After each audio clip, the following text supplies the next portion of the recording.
নমস্কার, কেমন আছেন আপনারা? আশা করি সবাই ভালো আছেন। শুভলিপির ব্লগ থেকে আপনাদেরকে স্বাগত জানাই। আজকে আমি আপনাদের সঙ্গে শেয়ার করব একদম নিরামিষ আর খুবই সুস্বাদু মুখরোচক একটি পদ, কাঁঠালের কোপ্তা কারি।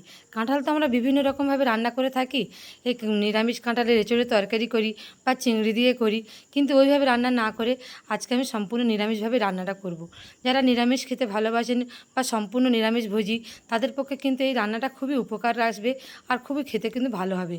আর জ্যৈষ্ঠী মাসের আজকে জয় মঙ্গলবার, কিন্তু যেহেতু এটা মল মাস, এই মল মাসে কোনো পুজো আচ্চা হয় না, কিন্তু আমি সারা বছরই কিন্তু মঙ্গলবার করে নিয়মটা পালন করে চলি। মঙ্গলবার করে আমি নিরামিষটাই খাই। তাই আজকেও আমি এই কাঁঠালটা রান্না করব সম্পূর্ণ নিরামিষভাবে। আর এই জ্যৈষ্ঠী মাসে জয় মঙ্গলবারে আমরা যেমন ছোটোবেলাতে ভরা সাজাতাম, 17 রকমের ফল ফুল সব কিছু দিয়ে, তারপরে আম পাতা, তার বেলপাতা, দুব্ব, তুলসী পাতা সবগুলো দিয়ে লাল সুতো দিয়ে বেঁধে একটা ভরা সাজিয়ে পুজো করে পরের দিন ভোরবেলা সূর্য ওঠার আগে কিন্তু আমরা এটা ভাসিয়ে দিতাম। এখন সেই ভরা সাজানো সেই পুজোগুলো আর হয় না, আর সেই অত রকমের ফল পাতাও পাওয়া যায় না। তাই আমি এই সারা বছরটা কিন্তু মঙ্গলবার মা মঙ্গলচণ্ডীর নাম করে আমি নিয়মটা মেনে চলি, আর ওইভাবে আমি ব্রতটা পালন করে থাকি। তাই আজকে আমি নিরামিষ রান্নাটাই করছি। এই কাজু বাদাম পোস্ত এগুলো নিয়ে আমি একটু ভালো করে পেস্ট করে দেবো। আর কাঁঠাল তো আমি কেটে ছাড়িয়ে পরিষ্কার করে নিলাম, আপনারা দেখতে পেলেন। আর এর সাথে দিয়ে দিচ্ছি 2-3 টুকরো একটু আদা। আর পোস্তটা কিন্তু আমি একটুখানি ভিজিয়ে রাখবো, ভিজিয়ে রাখলে কিন্তু ভালো পেস্ট হয়। আর এটা শিলনোড়াতেও আপনারা চাইলে পেস্ট করে নিতে পারেন, কিন্তু আমি এখানে সম্পূর্ণ এটা মিক্সার মেশিনেতেই পেস্টটা করে নিচ্ছি। আর এই কাঁচরাগুলো কিন্তু বড় বড় সাইজ করে কেটে নিয়েছি, যেহেতু এটা আমি সিদ্ধ করে নেব, সম্পূর্ণ তরকারির মতন করে হবে না, তাই এরকম বড় বড় সাইজ করে পিস করে নিলেই হবে। আর একটু নুন হলুদ দিয়ে আমি প্রেসারে 2টো সিটি দিলাম। এই দেখুন কি সুন্দর আমার সিদ্ধটা হয়ে গিয়েছে।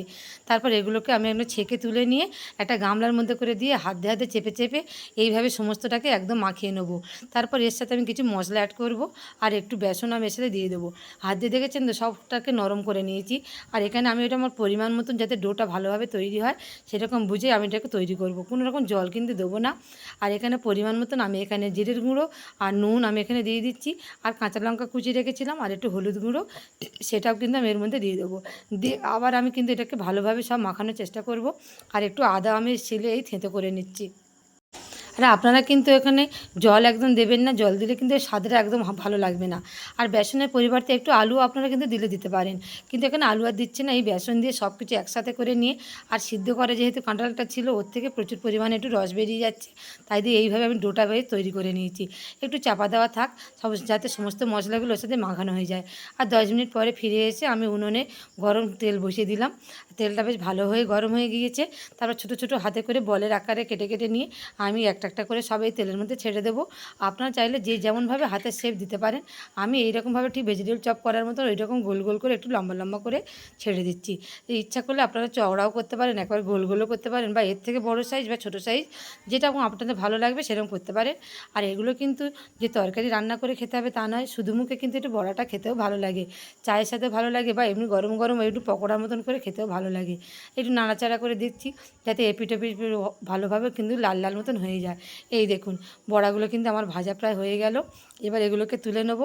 আমার এখনও আর একবার আমারটাকে বড়াগুলোকে ভাজতে হবে, অনেকটা পরিমাণ কিন্তু আমার ডোটা আছে। আবার তেলটা গরম হয়ে গিয়ে আবার কিছুটা কিন্তু আমি ছেড়ে দিচ্ছি। সবসময় কিন্তু বেশি বাচ্চারাই খেতে চায় না, তারা কিন্তু এইভাবে একটু রান্নাটা করবেন, তাহলে এই সবজিটাও খাওয়া হয়ে গেল, আর একটু মুখে স্বাদ বদলটাও হয়ে গেল। এই দেখুন সবগুলো ভাজা আমার এখানটা হয়েছে।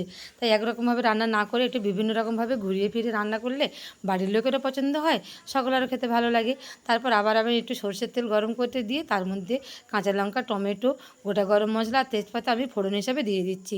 দিয়ে একটু নাড়াচাড়া করে সামান্য একটু নুন দিলাম, যাতে তাড়াতাড়ি করে টমেটোটা কিন্তু একটু ভালো করে নরম হয়ে যায়। আর সব মশলা এক এক করে দিয়ে দিচ্ছি, একটু হলুদ গুঁড়ো, লঙ্কার গুঁড়ো, জিরের গুঁড়ো সব এক এক করে দিয়ে দিচ্ছি। আদা তো আমার ওর সাথে পেস্ট করাই আছে, তাই আলাদা করে আদা দিতে হলো না। আর তারপরে আমি যে কাজু বাদাম পোস্ত আদার পেস্টটা করেছিলাম সেটা দিয়ে দেবো, দিয়ে একটু নাড়াচাড়া করব। আর এখানে যে মিক্সার মেশিনের বাটিটা ধুয়ে সেই জলটাও আমি এখানে দিয়ে দিচ্ছি, কারণ গ্রেভিটা কিন্তু একটু বেশি মতন করতে হবে। যদি বড়াগুলো এর মধ্যে দেবো তাই সমস্ত কিন্তু এখানে সেই ঝোলটা সব টেনে নেবে, তাই এটা ফোটাতেও হবে, তাই গ্রেভিটা একটু পরিমাণ মতন দিতে হবে। আর ভাত পাতে তো সবাই খাবে, তাই একটু ঝোল ঝোল থাকলে কিন্তু খেতে ভালো লাগে। আর এখানে স্বাদ মতো নুনটাও আমি আবার দিয়ে দিলাম, দিয়ে একটু চাপা দিয়ে রেখে দিচ্ছি, যাতে সমস্ত মশলাগুলো এই বড়ার মধ্যে চলে যায়, আর মশলাটা ওই বড়াটাও বেশ ভালোভাবে একটু সিদ্ধটা হয়ে যায়, আর খেতে হবে কিন্তু ভালো লাগবে। সব মশলাগুলো যখন আমার বড়ার ভিতরে চলে যাবে।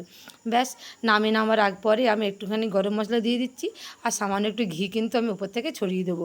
আর তৈরি হয়ে গেল আমার একদম কাঁঠালের কোপ্তা কারি। শুধুমাত্র নিরামিষ এঁচোড় বা চিংড়ি দিয়ে এঁচোড় তরকারি না করে একবার এইভাবে ঘুরিয়ে ফিরে রান্না করলে বাড়ির লোকেরও মন পছন্দ হয় আর মুখেরও স্বাদ বদল হয় আর সবাই খেতে ভালোবাসে। আর পাশাপাশি আমি এখানে উচ্ছে আলু ভাজা করলাম আর ঝিঙে পোস্ত করলাম আর এখানে এই কাঁঠালের কোপ্তা কারি আর দুটো বড়া কিন্তু আমি আলাদা করে ভেজে তুলে রেখে দিয়েছি। আমার হাজব্যান্ড অফিস যাবে, তাই সকাল সকাল আমি ওকে সব কিছু গুছিয়ে ধরে দিচ্ছি। এই তরকারির কালারটা যেমন দেখতেও সুন্দর হয়েছে আর খেতেও কিন্তু দারুণ হয়েছিল। আর সব পোস্ত কাজু বাদামের একটা আলাদা টেস্ট আছে আর তারপর সামান্য একটু ঘিও পড়েছে, দারুণ কিন্তু একদম সুঘ্রাণ বার হচ্ছে। তাহলে ভিডিওটি কেমন লাগলো?